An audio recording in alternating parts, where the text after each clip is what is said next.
What's up everyone and welcome back to the MMA Zone. Today, let's get started with what's next for Leon Edwards after UFC 296 victory. At UFC 296, Leon Edwards put on a dominant performance as he defeated Colby Covington by a unanimous decision. Heading into the fight, there were questions regarding whether Edwards would be able to keep up with the relentless pace of the former interim champ. However, Covington shocked the masses by fighting off his back foot rather than putting the pressure on the champ. Throughout the night, he seemed unable to get out of first gear. Without his signature pace and pressure, Edwards was allowed to dictate the pace of the fight, battering his legs and landing with pinpoint precision. In addition, much like he did against Kamaru Usman, Edwards is even able to take Covington down.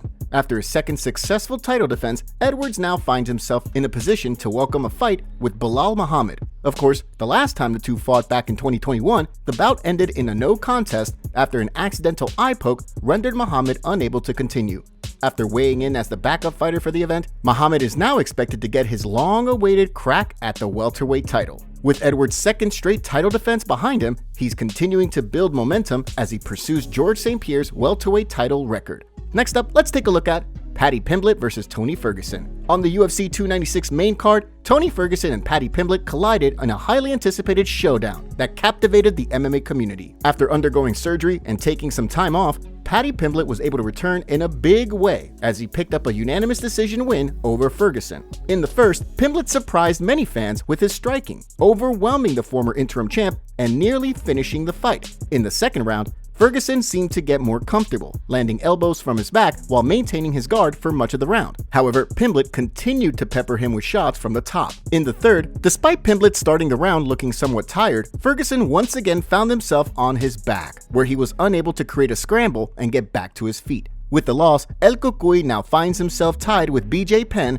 at 7 straight losses, leading many fans to wonder just what the future may hold for Ferguson. Given that he has once again come up short, the MMA community seems united in hoping that he retires from the sport. However, it's unclear whether that will be the case. On the flip side, for Pimblett, the win left many fans wondering what his ceiling may be. Although he picked up a unanimous decision win, his inability to do anything significant with his control time has raised some questions. Despite that, with another win under his belt, it seems as though the time may be now for the UFC to give Pimblett a top 15 opponent. Next up, let's take a look at Shavkat Rakhmonov versus Stephen Thompson. In what many consider to be the toughest test of his career, Shavkat Rakhmonov squared off with former title challenger Stephen Wonderboy Thompson. Despite the dynamic duo of Tenacious D walking him to the octagon, Thompson came up short, suffering the first submission defeat of his career. While many hoped going into the fight that Rakhmonov would keep things standing and give fans a battle for the ages, he played things smart, initiating the clinch early in the first, before then finishing the fight on the ground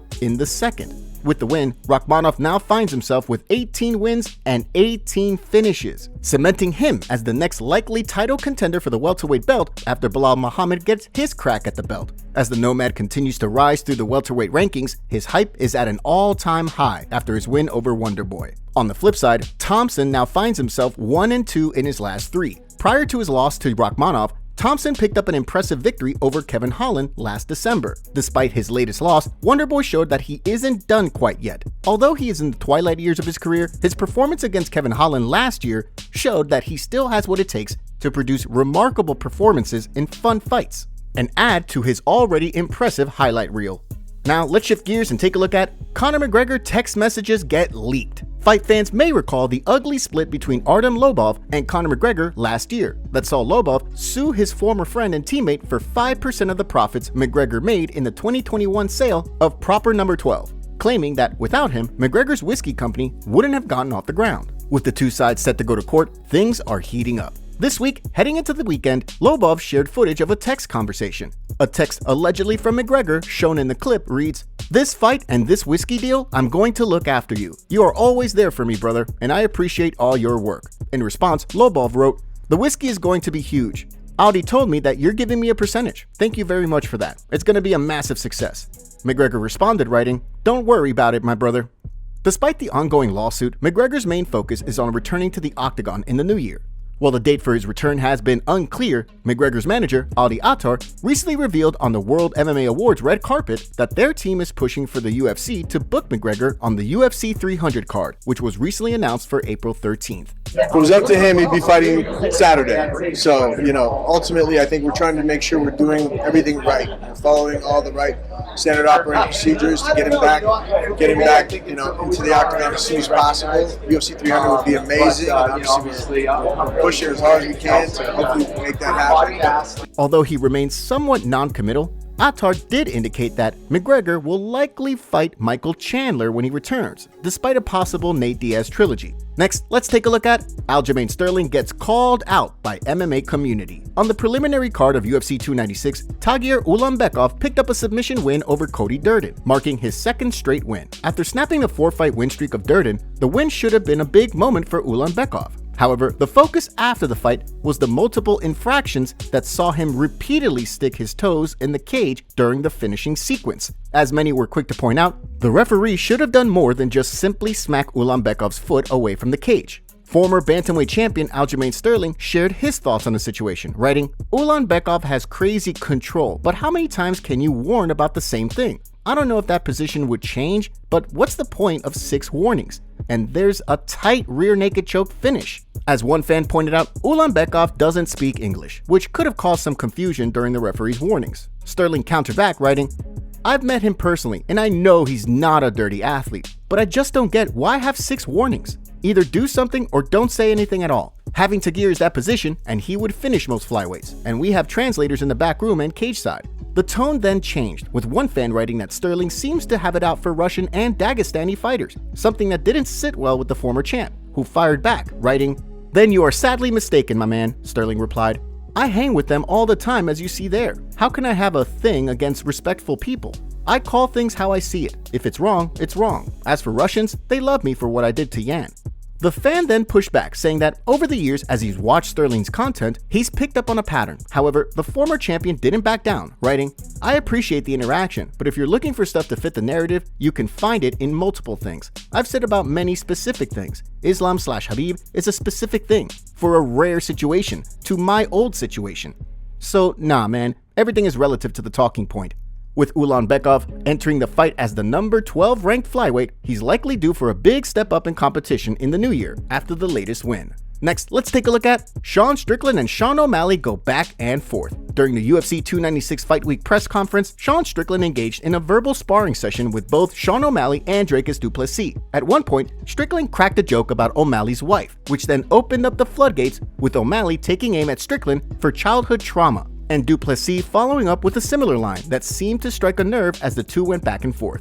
After the press conference, in response, the middleweight champ took aim at both men on social media, writing in part, "I just want to say one thing that I feel needs to be said. There are a lot of kids out there who have been abused and molested, and it's a damn tragic thing that forever changes you. How you function, how you view the world, how you treat relationships, how you handle addiction, and for someone to put you down with that level of trauma on a world stage is an utter disgrace. I have a big following of people who suffer trauma, molestation, and will tell you that it's not funny to me. Whatever you've gone through or have been through isn't funny to me. I hope you all understand that these are weak men who don't understand hardship." During the broadcast, moments after both Strickland and du Plessis were shown on camera, the middleweight champ politely asked Gilbert Burns' family to move before launching himself over the row behind him and attacking du Plessis with a barrage of strikes that forced security to break the pair up. With the two set to collide in January, it's safe to say that the pair can't wait to get their hands on one another. Next, let's take a look at John Jones' team breaks silence on Tom Aspinall. Since Tom Aspinall picked up his big win over Sergey Pavlovich to capture the interim heavyweight title, there's been quite a bit of speculation as to what that could mean for the heavyweight title picture. With John Jones sidelined and UFC CEO Dana White adamant that Jones will fight Stipe Miocic when he returns to the octagon,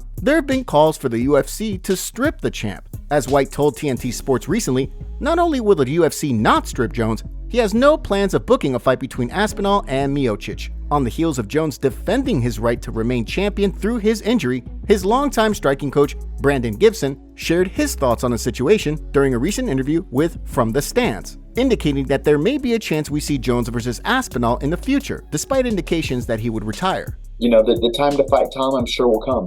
I'm sure it will come, but we're going to set out to accomplish the goal that we've set out for, and that's John versus Stipe, and whether Tom feels like it's right or fair, or it's what all the fans want. Like, I think Anthony said the other day, like, John Jones can do whatever the hell John Jones wants to do. Although it's unclear when Jones will return to the octagon, it'll be interesting to see whether he retires after the fight or leaves the door open to a fight with Aspinall, depending on whether he wins. Next, we have UFC commentator Joe Rogan going off on UFC staff. During UFC 296, Bryce Mitchell was viciously KO'd by Josh Emmett, which resulted Mitchell to have a seizure. As Bryce Mitchell struggled to get up following UFC staff orders, Joe Rogan went off and had this to say. They got him standing up right now and he can't stand. They're all holding him up right now. Oh man, his legs are still like shaking. He can't stand up, DC. Look at his legs. He can't hold himself up. They should put him back down on that screen. They're trying to put him up against the octagon side. Don't do that. Don't have him stand. He's gonna fall down or he's gonna tear a knee. Look, his legs are buckling. My God, put a chair under this man. Don't let him stand up.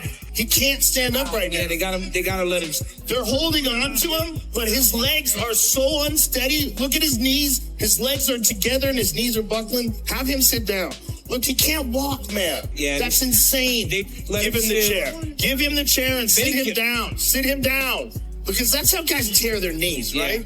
Like, you don't realize it, your leg gives out and then it twists underneath you, and then you have another injury on top of this insane concussion that he just suffered. Here's how the MMA community reacted. I heard Joe Rogan saying put a chair under this man, and I completely agreed there. Bryce could barely stand, and as soon as Bryce started convulsing, I was like, take that man to the hospital immediately. But anyway, hopefully he's going to be alright. Joe Rogan was practically in tears last night because they wouldn't sit Bryce Mitchell down. Shut the hell up, man. That was brutal. And the nerve of his cornerman to have him stand after he got KTFO'd. He was gonna buckle his knee. Joe Rogan, who's interviewed multiple guys after getting knocked out, screaming about Bryce Mitchell being allowed to stand is truly ironic. Joe Rogan almost convulsed himself screaming for them to give him a chair. Top comments. The whole time everybody's saying Colby's cardio, he's gonna pressure Leon, and then got outworked for 4 rounds and did what everyone thought he'd do finally in the 5th round. You don't always believe the hype. Colby is such a POS, he disrespected his own fans during post-fight interview. Trying to claim Colby was rusty because of a 2-year hiatus is crazy. If he hasn't been sparring in 2 years too, then fine. But that's not an excuse, that's his own failure. And now we have Colby Pillow Hands Covington. I don't want to watch Colby fight again. That Josh Emmett knockout has to be the knockout of the year. Make sure to leave a comment and you might get featured in our next video. Thanks for watching. If you enjoyed, make sure to subscribe and turn on notifications to never miss any MMA news. Check out our video from yesterday if you missed it. See you tomorrow.